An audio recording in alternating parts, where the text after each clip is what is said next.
Good morning and welcome to the DFS Army YouTube channel. I'm Razzle11 and you can find me on X at Razzle11Grinds. Going to take a look at some pitching for today, the 24th of June. It is Tuesday. We do have a 12-game main slate ahead of us this evening. And I do believe we have some weather, potentially. But it looks like it is not on the main slate. The main slate weather issues may be in Colorado, which they are arguably the best in baseball from a grounds crew and getting games in. And then in Chicago for the White Sox D-backs game. Some other real small in-game delay chances in other places, but nothing really stands out from those. So it actually looks fairly decent for us this evening. Some wind, but nothing too wild. I mean, out to center in Coors. Kind of out in St. Louis. It's in the upper 80s. Warm again. That's really about it. Thankfully, we get to just dig in and focus on pitching at this point. Wind's blowing in Minnesota. One of the few places where it's actually blowing in. Maybe that comes in handy. We will take a look right now. Reminder that this is a first look at the pitching options on the slate. Meant to kind of help eliminate names, make our daily research a little easier, especially on a slate like this. 24 pitchers.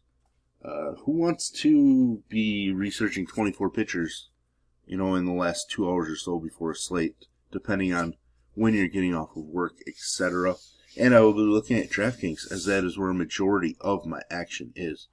If you do play in FanDuel, I'll cut my pool in half. Pricing isn't quite as tight. You don't have to be as creative. Allows you to get stacks you want with an upper tier-ish pitcher. Now, with all said and done, let's jump into the Yankees and Reds. Unfortunately, Chase Burns is not in the player pool. Number 2 overall pick last year in the draft. Going to be making his debut for the Reds. Very interested to see how he performs in his debut. But what we can do is look at Carlos Rodon. I still am trying to get used to this new player card thing on DraftKings. Rodon, man, it's tougher. The last few starts have not been strong. Now he's pitching in a ballpark that's not great for pitchers, but the Reds are actually pretty rough against left-handed pitchers.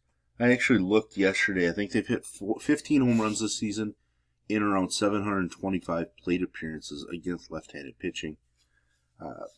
Nearly 1 every 50 plate appearances. Not very good against left-handed pitching.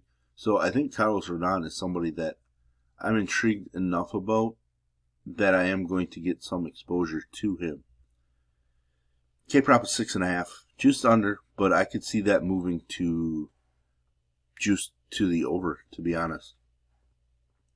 Atlanta, the Mets. We get Spencer Strider. The curious case that is Spencer Strider and his return from Tommy John. He actually started out his last start against the Mets kind of slowly. People were freaking out about his chalkiness and how he was going to be a terrible play. Ended up 6 innings, 8 strikeouts. Completely turned it around. 2 strong starts in a row, which he hasn't done yet this season.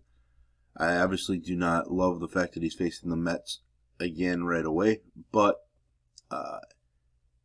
I like the recent trends. K-prop is 6.5 as well for him. I think there's upside. I just don't think he's going to be all that chalky either, so definitely don't mind keeping him in my player pool. Frankie Montas has struggled in his rehab starts. Last 2 starts, 6 2/3. I'm not sure how deep he's going to go in this matchup, so I'm going to play more of a wait-and-see approach with Frankie Montas in his return. Plus, he just wasn't looking good prior, so I don't think there's a reason to look his way. Arizona, the White Sox. I do think we're going to use Ryan Nelson a little bit here. The last two starts have been pretty strong. He's not a big K guy, unfortunately, but actually 5 out of his last 6 starts have been pretty solid. Problem is he's not throwing a ton of pitches. So, his upside's somewhat limited just because he's not a big K guy, doesn't go deep in games, etc. K prop 4.5 juice to the pretty solidly to the over, which isn't bad. I expect him to be used just because he's facing the White Sox, and I think people are just going to blindly go there. But we have to be conscious that we just don't think that his upside is strong enough. You might have to consider the fade. I know right away this morning he's somebody that will be in my pool, but once I start digging into the guys in my pool, maybe he's somebody I pass on and let the field play heavier exposure than I would like. Luis Castillo, on the road, he hasn't been as strong. This has been the case for multiple years now with Seattle. He did shut down Minnesota the first time he faced them. His last 10 starts have been really strong, even though his K numbers just aren't the same any longer. And he does give up home runs. He's given up 7 of them over the last 3 starts, even with 2 of those coming at home. Home runs can be an issue, and that's a worry. But I think the Minnesota offense is struggling enough that Luis Castillo is certainly in consideration. K-prop of 5.5, basically I pick him. Chris Paddock's K-prop 4.5, juice to the under, which is a little surprising. Seattle can strike out, even though he just hasn't picked up strikeouts over his last 10 starts, I guess. Just 36 of them in 58 innings. Not the greatest. He did absolutely dominate Seattle earlier this season with 10 strikeouts. His numbers at home stronger than they are on the road, even though he walks more guys at home. His last couple starts have not been good. Has just 6 strikeouts over the last 3 starts. He's kind of basically not been great since his start in Seattle. I'm not sure what to do with Paddock. Seattle's hitting a bunch of home runs right now. Probably a decent spot to just pass on him. So I would guess that he ends up on the outside looking in from a player pool perspective for me. Next game, Kansas City, Tampa Bay. Chris Bubich, somebody that I am going to be about. Had a couple of not so great starts recently that ended a streak of 7 straight starts of 1 run or less. I love left-handed pitching against Tampa Bay. We get to talk about it again. Did it a ton in May. It seemed like 2 out of every 3 games Tampa Bay was facing left-handed pitching. I like to use left-handed pitchers against Tampa Bay. So, K-prop of 5.5, juice slightly on the over, which you'd like to see. Taj Bradley, 4.5 juice under. I don't think I'm going to get to Taj Bradley. He's a guy I like, to be honest, but do we want to use him against Kansas City? He wasn't bad against them the first time, just no strikeouts. Kansas City, not really a big strikeout team. He's given up 5+ runs in 3 straight starts. Now, obviously, none of these were earned in this one against the Mets, but still, recent performances are not very good. I just think he's fine to pass on. He's a guy I like, no doubt about it, but I don't think the matchup is strong enough for him to get us some upside. Pittsburgh, Milwaukee, Freddie Peralta, definitely going to be in play for us. Just going to keep on picking on Pittsburgh. Chad Patrick had some struggles, but still struck out a bunch of guys last night. Peralta did struggle against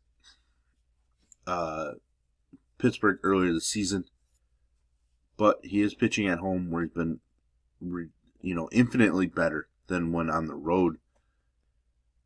I'm going to utilize him. Not really a whole lot to worry about with Freddie Peralta, in my opinion. K-Prop is 6.5, juices on the over as well. On the other side, Andrew Heaney. The Brewers' offense has been pretty strong of late. Heaney coming off of a rough start against Detroit. He can certainly get it done. I just don't think I'm going to end up there. I have to dig in more about with Milwaukee against left-handed pitching.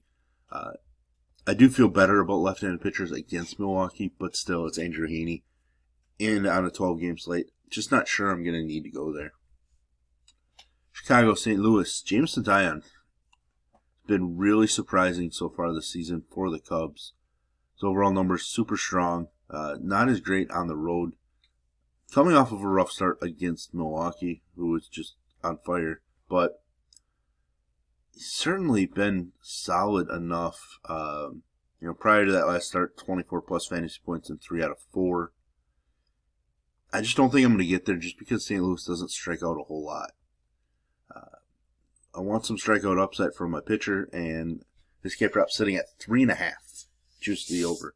McGreevy's sitting at 4.5, juiced pretty solidly on the under. Been pretty impressed with McGreevy at the major level. Just don't know if we can go there against the Cubs. The Cubs against right-handed pitching, pretty lethal offense overall. I do like McGreevy again as a pitcher, but probably not in this spot. Philly, Houston, 2 pitchers that I'm going to love using and have loved using. Ranger Suarez has been excellent. It's been absolutely ridiculous on the road so far this season. Just 3 earned runs allowed in 4 starts on the road. Definitely somebody I'm going to go to. Obviously, there is some concern just because Houston's so right-hand heavy, but I think Suarez, just a strong option. K-Prop of just 4.5. Juice on the over. Valdez is 6.5, juice slightly over. Just 2 guys that I think have a ton of upside in this spot that I will gladly go overweight on. Framber's been phenomenal at home. 2 earned runs or less in 5 straight starts and 7 of 8. So definitely 2 guys that I want to utilize quite a bit. Dodgers, Colorado. I'm just not going there with any pitching in this spot. Boston, LA. Garrett Crochet, probably the top overall play on the slate with how much the Angels strike out. Even when he has some rough games, he still manages to pick up a bunch of strikeouts. Gave up 5 runs against the Yankees and still put up 21 fantasy points.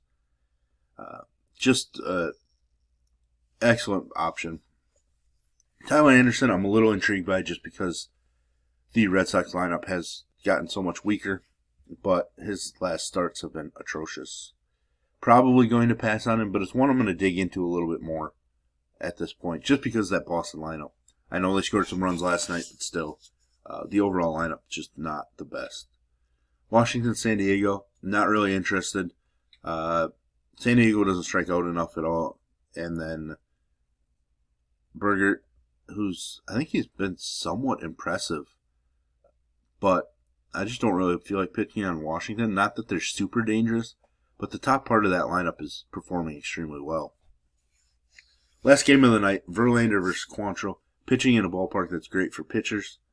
I might sneak in Verlander. I don't feel great about it. I'll be honest. I want to dig in a little bit more. I don't know if he has the upside, so I may remove him from my pool, and I'm just not going to use Cal Quantrill. But there we have it. There's our first look at pitching. If you enjoy what I bring to you, please hit the like button, hit the subscribe button, turn the notification bell on. Get the alert anytime we drop videos here at DFS Army. And if you want to join us, get access to our coaches, tools, sheets, Discord, etc.